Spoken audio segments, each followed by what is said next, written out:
お代は体で払ってもらうよ。टॉयलेट bound हनाको-कुन सिर्फ एक और सुपरनैचुरल एनिमे से कहीं ज्यादा है। यह बेहद खूबसूरत visuals, clever humour, gripping mysteries और डीपली इमोशनल स्टोरी टेलिंग की एक रिच टैपेस्ट्री है। आइडाइरो के पॉपुलर मैंगा से अडेप्टेड ये सीरीज एक ऐसा एक्सपीरियंस ऑफर करती है जो एक साथ मैजिकल, अनसेटलिंग और हार्टफेल्ट लगता है।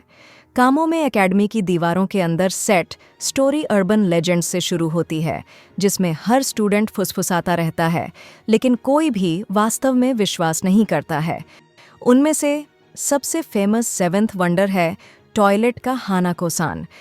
लेजेंड कहते हैं कि अगर आप ओल्ड स्कूल बिल्डिंग के लड़कियों के बाथरूम में तीसरे स्टॉल के दरवाजे पर 3 बार नॉक करें तो हानाको-सान आएगा और आपकी इच्छा पूरी करेगा, पर एक कीमत पर। लेकिन जब फर्स्ट ईयर स्टूडेंट नेने याशिरो अपने क्रश का अटेंशन पाने के लिए बेताब होकर हानाको-सान को बुलाती है तो उसे एक सरप्राइजिंग ट्विस्ट का पता चलता है। हानाको कोई सान नहीं है, बल्कि एक शरारती गोस्ट बॉय है जिसकी स्माइल वार्म है और मिस्ट्री का ऑरा है। ये अनएक्सपेक्टेड इनकाउंटर नैने की किस्मत को हानाको के साथ जोड़ता है, जो उसे सुपरनैचुरल लोग और भयानक मिस्ट्रीज की एक छिपी हुई दुनिया में ले जाता है। इसके बाद एक ऐसी कहानी है जो कॉमेडिक बैंटर, थ्रिलिंग डेंजर और इमोशनल डेप्थ के डीप मोमेंट्स को शानदार तरीके से जोड़ती है। पहली नज़र में प्रेमिस एक टिपिकल गोस्ट स्टोरी की तरह लग सकता है, लेकिन सीरीज जल्दी ही खुद को अलग कर लेती है। एक शैडोवी, अनप्रिडिक्टेबल एटमॉस्फेयर के साथ हार्ट वार्मिंग कैरेक्टर इंटरैक्शंस को मिलाती है। विजुअली एनिमे एक मार्वल है। आर्ट स्टाइल शायद इसका सबसे खास फीचर है।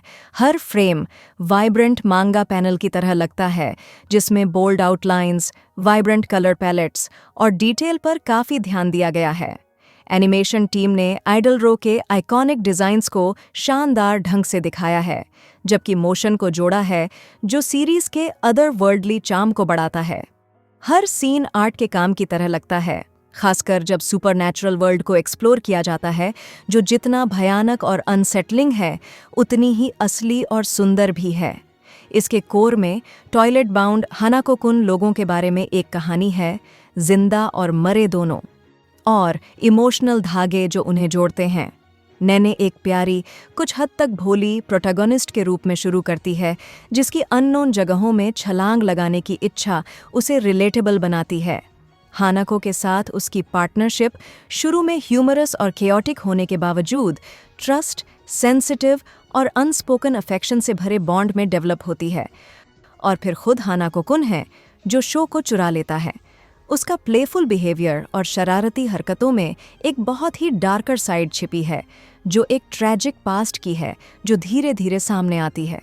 उसकी बैक स्टोरी दिल दहला देने वाली और सोचने पर मजबूर करने वाली दोनों है, जो रिग्रेट, फ्रीडम और पास्ट के दर्द के बावजूद आगे बढ़ने के मतलब के बारे में इनसाइट्स ऑफर करती है।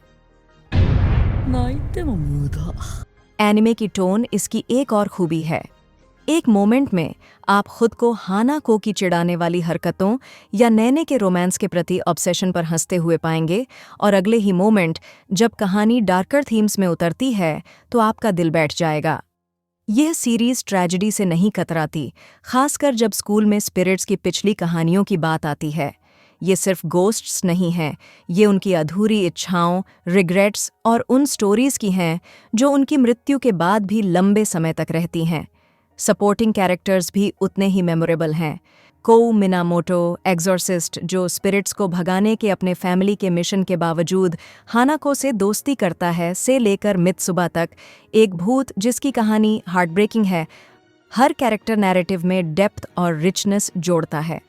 स्कूल के 7 वंडर्स में से हर एक अपनी अलग कहानी और माहौल लेकर आता है, जिससे एक ऐसी दुनिया बनती है जो जिंदा लगती है।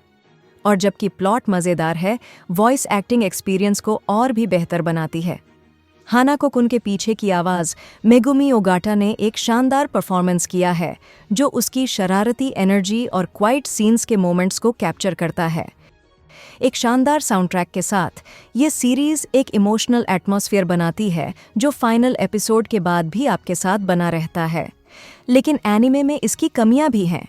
मांगा के सिर्फ पहले कुछ वॉल्यूम्स को कवर करते हुए ये कई कहानियों को अनसुलझा छोड़ देता है, जो क्लोजर की उम्मीद रखने वाले व्यूअर्स के लिए निराशाजनक हो सकता है।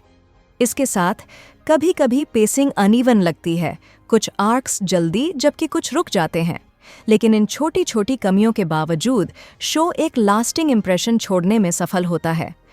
कंक्लूजन में, टॉयलेट बाउंड हानाको कुन एक डिलाइटफुल और इमोशनल जर्नी है जो इसके सुपरनैचुरल प्रेमिस से परे है। यह लाइफ, डेथ और बीच की हर चीज के बारे में है, जिसे ह्यूमर, हार्टब्रेक और एक आर्टिस्टिक फ्लेयर के साथ बताया गया है।